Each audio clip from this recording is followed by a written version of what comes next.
of Rescue 116 is based at Dublin Airport. Our area of responsibility goes up to the north as far as Belfast, south as far as Courtown in Wexford, and then we cover out the entire Irish Sea area, all the way over to Holyhead, Liverpool, the Isle of Man, and then inland probably as far as Longford to the west.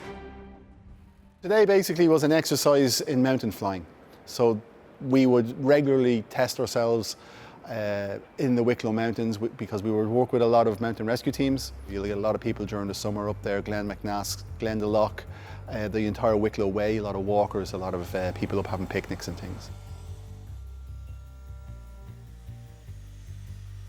The aircraft is fully all-weather capable. We obviously have the latest generation weather radar, which we also use for search.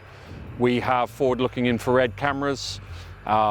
We would have a very good moving map system, which allows us to go all the way down to OS. In the middle of our exercise with you guys, we got a call to return to Sutton immediately for a person in difficulty in the water, and we landed on the beach and we assisted that casualty with paramedic level of care, and we returned the casualty back to Dublin Airport here for onward transport to Beaumont Hospital. Whenever the phone rings, whenever the radio call comes in, you have no idea what's coming next. You can be literally anywhere in Ireland in a very short space of time, and you have to have that mental agility to jump from one to the other and work everything out on the fly.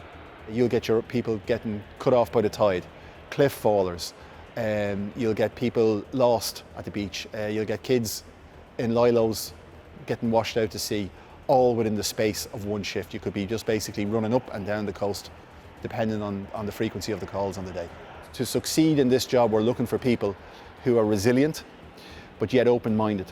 So the resilience is down to the fact that you need to be able to go and do the job that you see in front of you, but at the same time to have the presence of mind to debrief it and to lean on other people when you need to.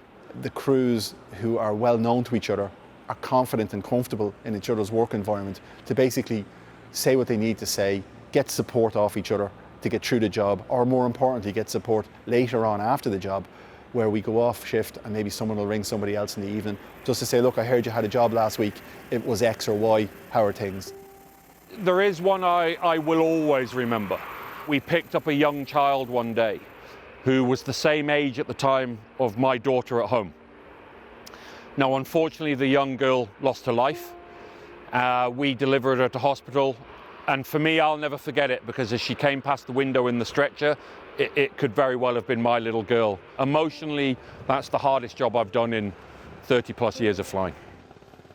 We're here to help people. It's something we're very proud to do. It's something we thrive on. We're in a very privileged position where we have been given the tools and the skill sets to actually help people. And that in itself allows you to deal with an awful lot. So when you've made a difference to a family, be that saving a life or returning a loved one to allow closure, then you've made a difference. And yeah, that's a huge thing. And obviously, it's a great way to spend a day, for want of a better phrase.